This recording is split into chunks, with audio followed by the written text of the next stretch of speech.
we have a good time. We have a really good time, and it's kind of like this energy making, and then it kind of gets reflected back to you. It comes back. There's a visceral element to it that you just feel. You don't just hear it, you completely feel it. And it spreads outward from there, that you feel the other horns also. And it's as though you're a molecule that's been energized.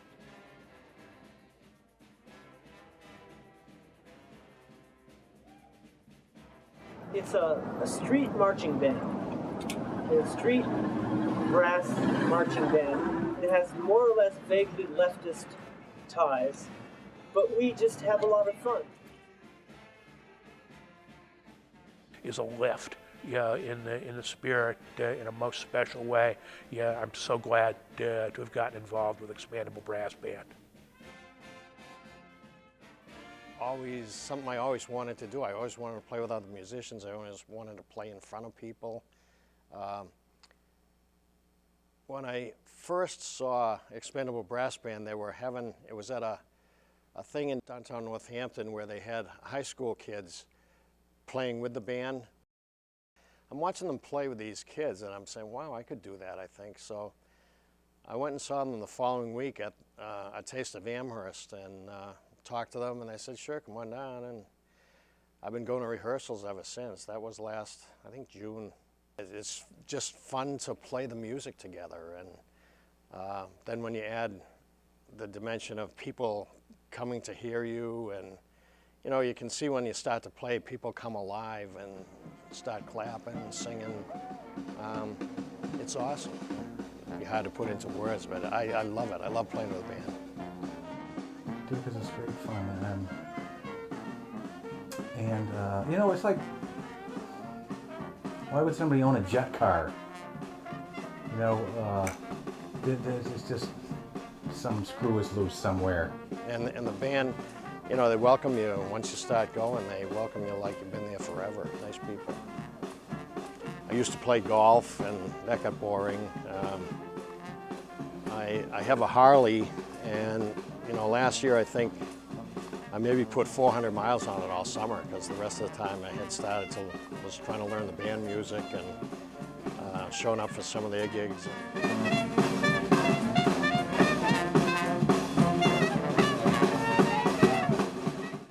My name is Liz Ryan, and I live in town here in Florence. And professionally, I've been an optometrist, eye doctor for 25 years. I'm Dave Abbott. I am a second tuba player for Expandable Brass Band, and in my non-music life, a wine salesman. I've been with Expandable Brass since the beginning. I'm an original member, one of the probably the first 7 or 8 of us played just about 5 years ago now at the Northampton Pride Parade. That was our first big gig. I don't remember. You know, that was like 5 years ago. So what was it like? It was like, it was kind of like throwing a box of pots and pans down the steps. Not that it doesn't sound like that at times anymore, but I'm Mark Hoover. I go by Dr. Yes in the band. And I just picked that name because I wanted to pick out something positive. So, you know, band name is kind of a pick your own name or somebody else will do it for you. I was going to name myself like Flabio or Flacido Domingo, but I thought Dr. Yes is more positive. Like, yes is the most positive word you can think of, and everyone trusts your doctor, right? I'm Jeff Hinrichs. They call me Reptilicus in the band. I'm a musician among a lot of things. Dr. Yes named me Reptilicus. And that's because I'm able to just, you know, put rhythms into my autonomic nervous system like use my reptilian brain. I've kind of gone through a couple. So at the beginning, I was just Lizzo, so my name's Liz, so they just added an O to it. And then as I started to direct a few of the tunes, all of a sudden I became Napoleon. So small person with, I don't know if I have a big ego or just a big personality. It was an email handle that I came up with a long time ago. I was into James Brown at the time, and you know, he's known as Mr. Dynamite, so I just made my nickname Senior Dynamite. It's just, it's part of your band identity. I am Sweets, a nod in some ways to a favorite jazz player of mine, Sweets Edison, but also something about where I hope my personality is coming from.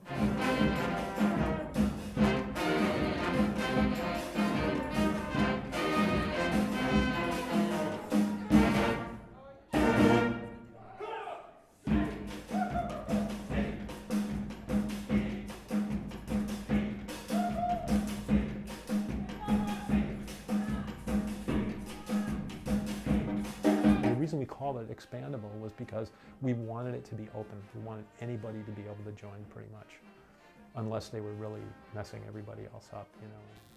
If they want to be in the band and can hang, meaning that they can come to rehearsals and, you know, come to performances and participate, then they're a full member of the band. All of us make our own contribution to what the Expandable Brass Band is. And there's a range of playing ability. Some people solo, and some people never solo. And there's enough space for everybody.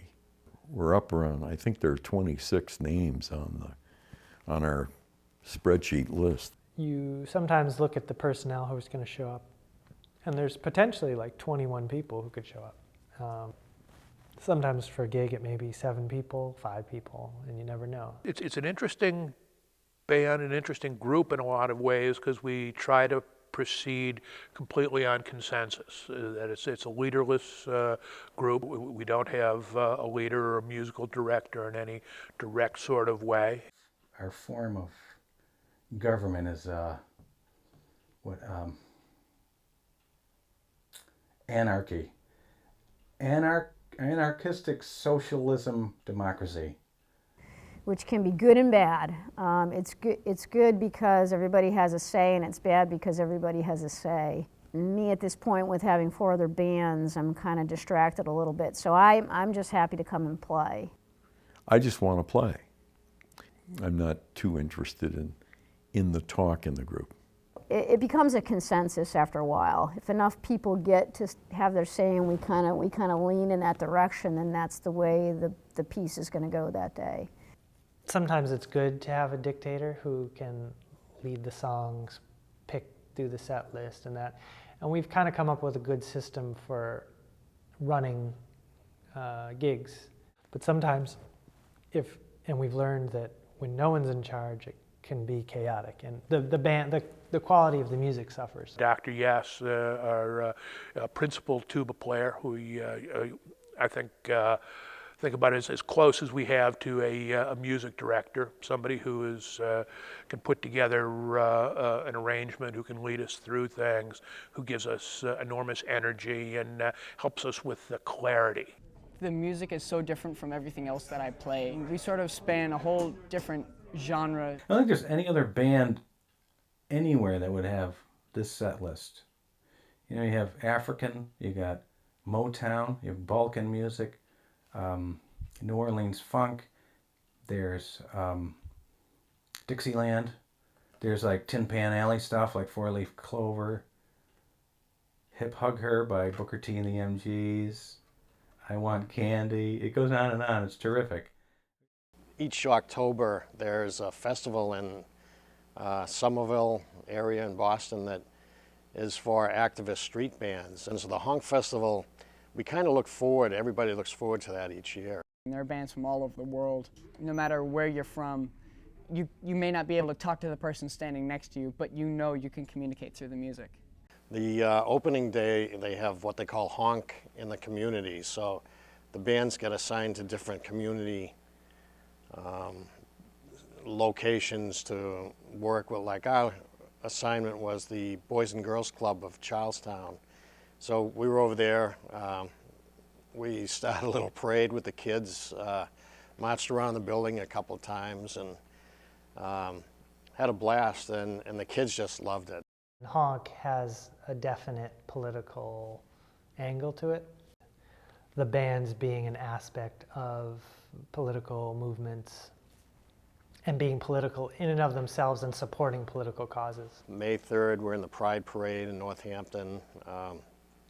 It means a lot to a lot of people in the band. You know, donate our time to children's causes. We're going to be playing at a fundraiser for the First Church in Northampton in a couple of weeks because they're having financial difficulties. And so yeah, I definitely see us as an activist street band. Some people are more political than others. You know, no one's like on the right wing of the political spectrum, and I think it moves from like center to left of center to you know, radical. I'm getting involved with politics. It drives me crazy really fast. If the group wants to go play somewhere and I can do it, I go do it. But I don't know what activist street band means. I don't know, but I would just call it a brass band. We've been doing a lot of road races and things. Being a runner, I love having music there because you get to the middle of the race and you got this hill to go up, and you need something to kind of keep you going. One of our fun events way early in maybe the second year, yeah, it must have been our second season, and that was a wedding downtown Northampton, and we were to be helping the wedding party go from Edward Church, which is across from the Academy of Music on Main Street, down Main Street, around the corner to the Hotel Northampton where the reception was going to be. And they paid us $300. There were 16 of us, with a bridal party and a whole wedding party marching behind us. And it just woke up the town. It was 10:30 on a Saturday, and it was early in our existence, relatively early. And, the town lit up. People would see us and they'd say, "Oh, let's get the brass band." And for a lot of events, we are the event. People say like, "Yeah, we want to have a parade through downtown Northampton, and we'll have you guys." And usually it's like us and 5 people with banners. Some people were pretty vocal in the band, like, "Hey, we shouldn't be doing this for free. They have money. They should pay us. We're musicians. We're talented. We're adding something to their event." It's really about respect. We bring something. It's not about the money or the value of the money, it's about the value of the band. Sometimes we've gotten like gift packages and we just divvied up the basket of goods, whatever was in it. We did an orchard thing last year and they gave us cider and apples, and we've done many. We've gotten bread from the bread guy in town here.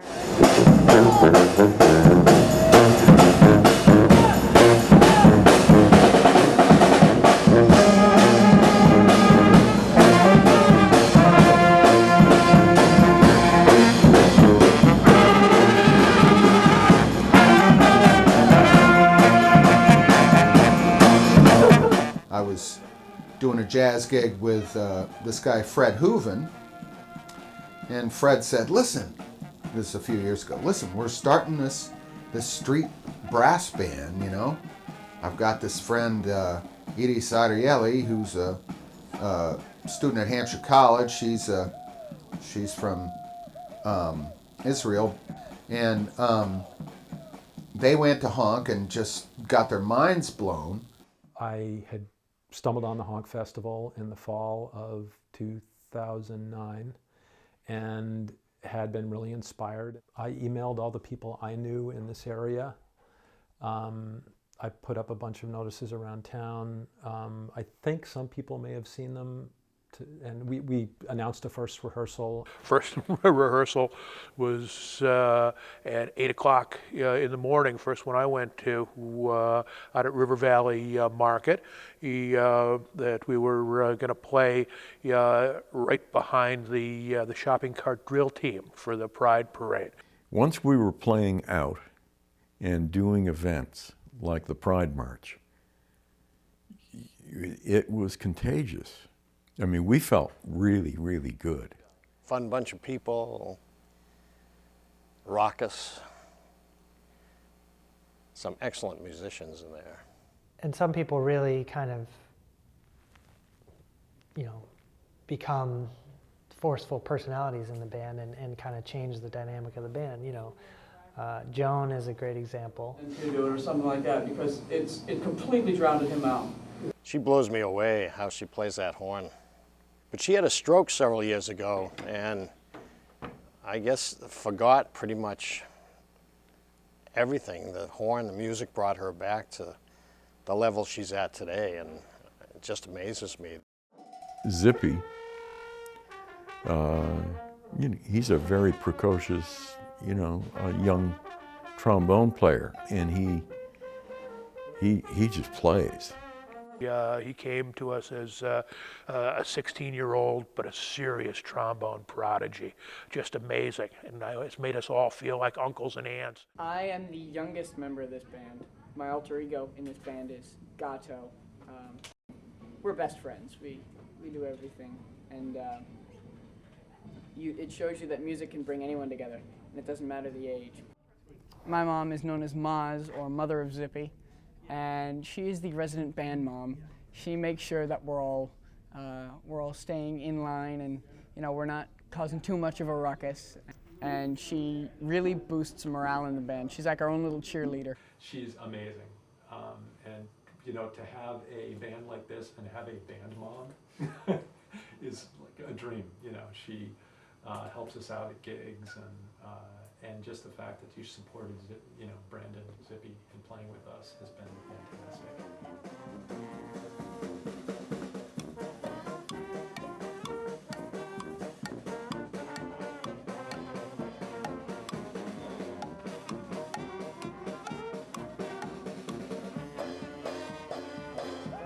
I always think back to 19th century when every little town like Northampton would have had 3 or 4 brass bands before radio.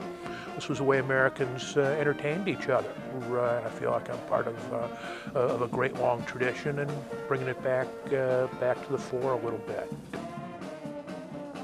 For me, there's something magnificent about falling back into our 19th century roots, where we just make the music with our bodies, and do things that way. Something old-fashioned and the best American sense of the word to me.